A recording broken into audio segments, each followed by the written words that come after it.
मर्जी से मार्केट में सेल नहीं कर सकते थे, उसका भी 15% उनको क्या है ब्रिटिश को देना पड़ता था एज ए रेंट के रूप में। अब उसी टाइम जर्मनी ने क्या है सिंथेटिक नील बनाना शुरू कर दिया था।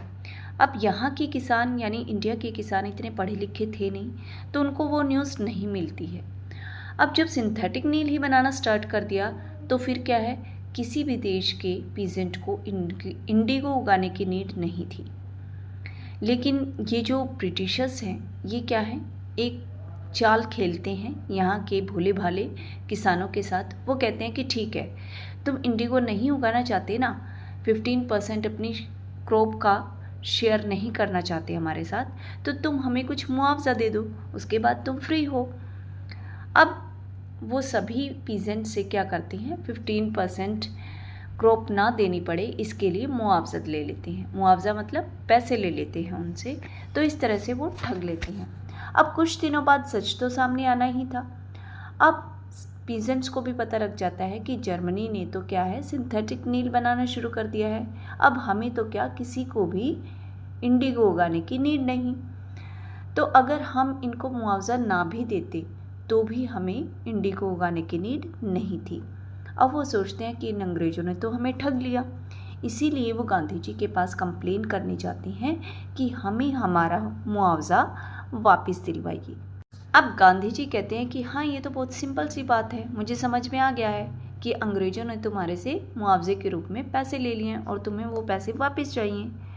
तो अब गांधी जी जाते हैं कहाँ पे, secretary of British landlord association के पास, और वो क्या कहते हैं कि आप लोगों ने ऐसा ऐसा किया है और अब हमें अपना मुआवजा रिटर्न चाहिए, या इसके बारे में मुझे और इन्फॉर्मेशन दो। भाई पीजेंट तो ऐसा बोल रहे हैं।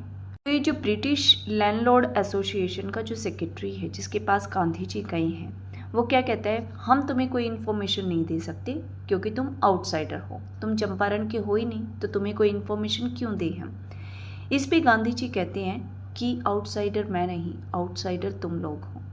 जब सेक्रेटरी उसकी कोई बात नहीं सुनता तो अब वो जाते हैं ब्रिटिश कमिश्नर के पास। लेकिन ब्रिटिश कमिश्नर भी उन्हें क्या बोलता है कि तुम जितना जल्दी हो सके ना तिरहुत से गायब हो जाओ, यानी यहाँ से छोड़ के चले जाओ। अब गांधी जी यहाँ से मोतीहारी की तरफ चल पड़ते हैं। मोतीहारी क्या है बेटा, मोतीहारी एक प्लेस का नाम है जो क्या है कैपिटल है किसकी, चंपारण की। अब यहाँ पे वो एक घर ले लेते हैं और उस घर को अपना हेडक्वार्टर बना लेते हैं। अब उस हेडक्वार्टर में बैठ के वो क्या है अपनी इन्वेस्टिगेशन को चालू रखते हैं और वो देखते हैं कि वहाँ के लोग क्या है मतलब उनसे बहुत बुरा व्यवहार किया जाता है। और एक दिन उनके पास खबर पहुँचती है कि पास के मतलब एक किसान के साथ बहुत बुरा व्यवहार हुआ है, उसको बहुत मारा पीटा गया है। और गांधी जी क्या कहते हैं उसी टाइम डिसाइड कर लेते हैं कि चलो भाई मैं उस पीजेंट से मिल के आता हूँ।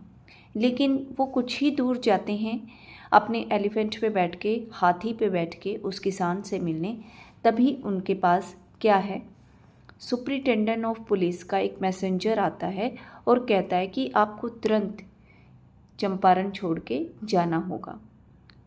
गांधी जी के पास एक ऑफिशियल नोटिस भिजवा देते हैं कि क्विट चंपारण इमीडिएटली। अब गांधी जी उस रिसिप्ट नोटिस को ले लेते हैं और लिख देते हैं कि ठीक है मुझे नोटिस मिल गया है, लेकिन साथ ही रिस्पॉन्ड में क्या लिख देते हैं कि आई विल डिसोबे, यानी मैं आपके ऑर्डर को नहीं मानूंगा, I will not go from the Champaran. अब एज ए रिज़ल्ट क्या होता है उसको कोर्ट से बुलावा आता है गांधी जी को अगले ही दिन कि भाई तुरंत आप कोर्ट में पहुंचो। जो वो ब्रिटिश सरकार की बातें नहीं मान रहे तो सीधी सी बात है उनको कोर्ट में तो बुलाया जाएगा। अब उस पूरी रात गांधी जी सो नहीं पाए और वो टेलीग्राफ कर देते हैं किसको, राजेंद्र प्रसाद को, कि पटना से अपने कुछ इन्फ्लुएंशियल फ्रेंड को लेके यहाँ पहुँचो, और साथ में ही अपने आश्रम में भी इंस्ट्रक्शंस भेज देते हैं। इसके अलावा वो वॉइसराय को भी एक तार भेज देते हैं, क्योंकि जब आप किसी मुसीबत में होते हो तो अपने सभी फ्रेंड्स को बुलाते हो ना, सेम इसी तरह से गांधी जी ने भी सभी को टेलीग्राम कर दिया। अब अगले ही दिन क्या होता है बेटा कि पूरा का पूरा मोतीहारी ब्लैक हो जाता है। ब्लैक क्यों? क्योंकि बहुत सारे पीजेंट्स थाउजेंड्स ऑफ पीजेंट्स वहाँ पे पहुँच जाते हैं गांधी जी को सपोर्ट करने के लिए। इसने सिर्फ इतना भी सुना है ना कि कोई महात्मा आए हुए हैं चंपारण में और वो किसानों की भलाई के लिए आए हैं, उनका भला करने के लिए आए हैं, तो सारे के सारे एकजुट होके गांधी जी के पास पहुंच जाते हैं उनको सपोर्ट देने के लिए कि हायर अथॉरिटी के कारण वो जो महात्मा हैं किसी मुसीबत में हैं। उस टाइम गांधी जी को लगता है कि वाकई में ही ये बिगनिंग है लिबरेशन की, यानी अब ये जो इंडियंस हैं ये ब्रिटिश सरकार को टॉलरेट नहीं करना चाहते और इन्हें अपने हक वापस चाहिए। और जितने भी ऑफिसर्स होते हैं ब्रिटिश ऑफिसर्स, वो अपने आप को उस टाइम पावरलेस महसूस करते हैं। क्यों? क्योंकि वो भीड़ को कंट्रोल नहीं कर पा रहे थे। और वो गांधी जी को कहते हैं कि भाई आपकी सुनवाई होगी, लेकिन पहले आप अपनी भीड़ को शांत करिए। और वो क्या कहते हैं कि सुनवाई होगी लेकिन कुछ टाइम के बाद, तब तक हम इस मीटिंग को पोस्टपोन कर देते हैं। लेकिन गांधी जी उसका प्रोटेस्ट करते हैं कि भाई हाँ, मैं कब कह रहा हूँ, मैंने डिसोबे किया है, कानून का उल्लंघन किया है, इसीलिए मैं तो खुद चल के आया हूँ। अगर मैंने कानून तोड़ा है, मैंने आपके ऑर्डर को डिसोबे किया है कि भाई मैं चंपारण छोड़ के नहीं जाऊँगा, तो तुम मुझे जेल में डालो ना, लेकिन फैसला आज ही होना चाहिए। गांधी जी अड़ जाते हैं। अब ब्रिटिशर्स गांधी जी को जेल में डाले कैसे? अगर उनको जेल में डाल देंगे तो पब्लिक भड़क जाएगी और भी ज़्यादा दंगा होगा। तो अब वो क्या कहते हैं कि गांधी जी अच्छा चलो ऐसा करो, आप ना बेल ले लो और फिर आप 2 दिन के लिए फ्री हो। गांधी जी कहते हैं नहीं, मैं बेल नहीं लूँगा। कहता है अच्छा बेल नहीं लोगे, तो चलो अभी आप चाहिए, हम बाद में फ़ैसला करेंगे, अभी हमें कुछ वक्त चाहिए। अभी वो वक्त क्यों चाहते हैं ब्रिटिश सरकार? क्योंकि देखो वो अपने आप से डायरेक्ट मुआवजा तो दे नहीं सकते गांधी जी को, क्योंकि उन्हें अपने बड़े ऑफिसर से कंसल्ट करना पड़ेगा, और ना ही गांधी जी को जेल में डाल सकते हैं वरना पब्लिक भड़क जाएगी। तो उनके पास कोई और ऑप्शन नहीं है और वो गांधी जी को बिना बेल के ही रिहा कर देते हैं। अब गांधी जी का साथ देने के लिए जितने भी मतलब उस टाइम के इंडियन लॉयर्स थे वो भी वहाँ पहुँच जाते हैं और गांधी जी उनसे पूछते हैं कि अगर आज ये ब्रिटिशर्स मुझे जेल में डाल देते तो तुम लोग क्या करते? और वो कहते हैं कि अरे गांधी जी, आप ही तो हमारे एक मेन लीडर हैं, आप ही हमें क्या है मोटिवेट करते हैं, अगर आप ही अंदर चले जाते तो हम क्या करते? हम भी अपने अपने घरों में चले जाते।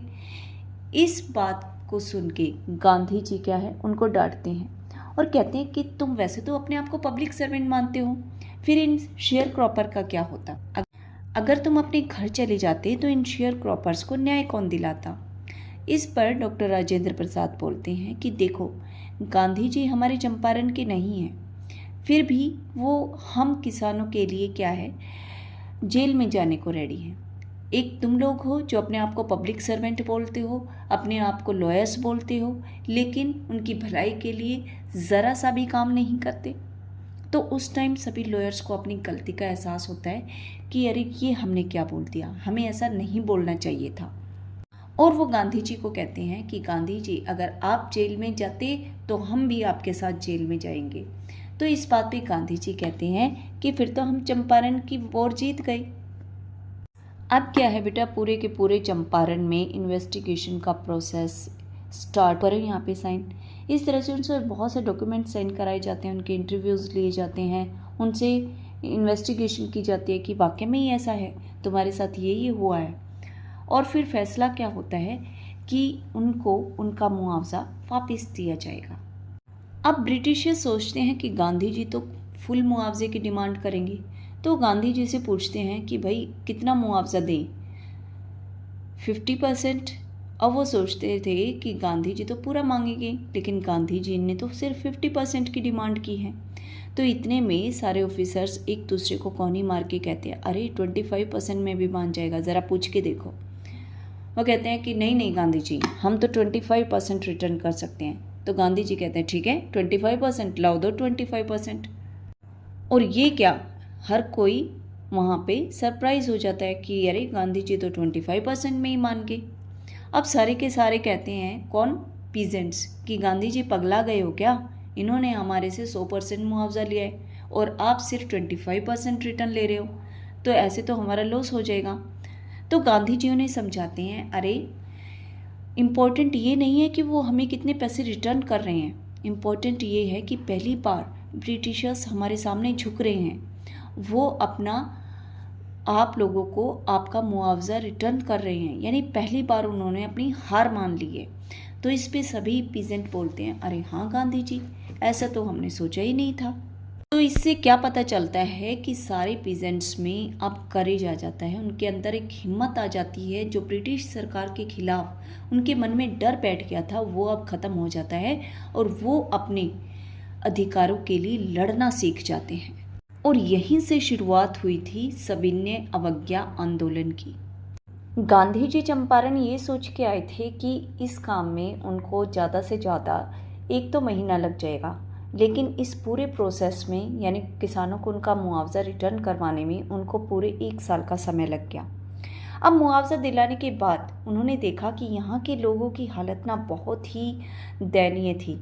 मतलब उन्होंने पहले तो क्या है अपनी वाइफ को कॉल किया, यानी यहाँ के लोग पढ़े लिखे नहीं थे, बहुत ज़्यादा बीमार रहते थे, इसलिए उन्होंने कुछ डॉक्टर्स की डिमांड की अपने आश्रम में कॉल करके, और उनकी वाइफ वहाँ पे आ गई और जो उनका यंगेस्ट सन था वो भी वहाँ पे आया और उन्होंने मिल के क्या है यानी 6 विलेज में प्राइमरी स्कूल खोले और लोगों को पढ़ाना शुरू किया। फिर वहीं पे लोगों को क्या है पर्सनल क्लीनलीनेस के बारे में बताया। फिर गांधी जी ने नोटिस किया कि जो महिलाओं की हालत है वो बहुत ही बेकार है, वो बहुत गंदे से कपड़े पहनती है, और उन्होंने कस्तूरबा से कहा कि तुम इनसे बात करो। तो इस तरह एक जो वोमेन थी वो कस्तूरबा को अपने हट में ले गई और उसको दिखाया कि देखो मेरे पास ना तो कोई बॉक्स है ना ही कबर्ड है कपड़े रखने के लिए, और ये जो साड़ी है मेरे पास एक ही साड़ी है, तो इसी को मैं पहनती हूँ, इसी को धोने के बाद मैं सुखा देती हूँ। तो इस तरह से वहाँ के लोगों की हालत बहुत ही ज़्यादा ख़राब थी। और चंपारण के इस एपिसोड ने गांधी जी की लाइफ में बड़ा ही टर्निंग पॉइंट ला दिया, और इस एपिसोड के दौरान उन्होंने लोगों को यानी वहाँ के किसानों को क्या है एक्सप्लॉयटेशन के खिलाफ आवाज़ उठाना सिखाया और उस एक्सप्लॉयटेशन को अपनी लाइफ से जड़ से उखाड़ने का पाठ सिखाया कि तुम कैसे इस एक्सप्लॉयटेशन से बाहर आ सकते हो। लोगों को सेल्फ रिलायंट बनना सिखाया। तो इस तरह से यहीं से शुरुआत हो गई थी लिबरेशन की, यानी लोगों ने अपनी आज़ादी के महत्व को समझना शुरू कर दिया था। तभी एक इंग्लिश पैसिफिस्ट होता है। पैसिफिस्ट क्या होता है? जो वॉर में बिलीव नहीं करता, शांति चाहता है। तो इंग्लिश पैसिफिस्ट होता है जिसका नाम होता है चार्ल्स फ्रेयर एंड्रू। वो गांधी जी का फॉलोअर होता है और गांधी जी को कहता है कि मैं भी आपके मिशन में शामिल होना चाहता हूँ।